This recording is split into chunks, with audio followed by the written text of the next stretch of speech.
పల్నాడు జిల్లా Chilakaluripet TDP assembly అభ్యర్థి Prathipati Pullarao nomination దాఖలు చేశారు. 30,000 మంది కార్యకర్తలకు పైగా నామినేషన్ కార్యక్రమంలో పాల్గొన్నారు. చిలకలూరిపేట పసుపుమయమైందని, వైసీపీ రాక్షస పాలనకి చరమగీతం పాడే రోజులు దగ్గర పడ్డాయని పుల్లారావు తెలిపారు. వైసీపీ డ్రామాలు ప్రజలు నమ్మే పరిస్థితుల్లో లేరన్నారు మాజీ మంత్రి పుల్లారావు.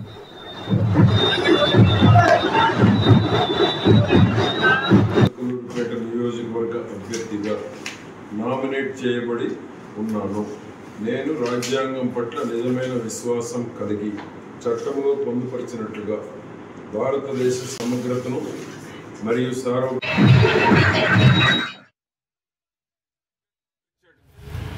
నా గురించి మాట్లాడతాడు.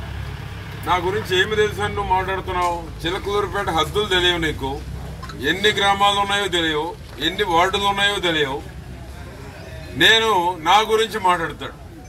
నిత్యం ప్రజల్లో ఉండేవాడిని నేను, నా మీద కామెంట్ చేస్తాడు. 4.5 ఏళ్ళు లేరంట. ఆయన ఎక్కడున్నాడో ఆయనకు తెలియదు. మరి నాకు నేను ఎక్కడున్నానో చిలకలూరిపేటకు తెలుసు. చిలకలూరిపేటకు అందుబాటులో ప్రతి క్షణం అందుబాటులో ఉండేవాడిని. అన్ని ఫోన్లు ఎత్తుతాను. ఇంకా పెద్ద పెద్ద మాటలు నిన్నగాక మొన్న వచ్చాడో లేదు. చిలకలూరిపేట తెలుగుదేశం పార్టీ కార్యకర్తల్ని, నాయకుల్ని ఏమన్నాడే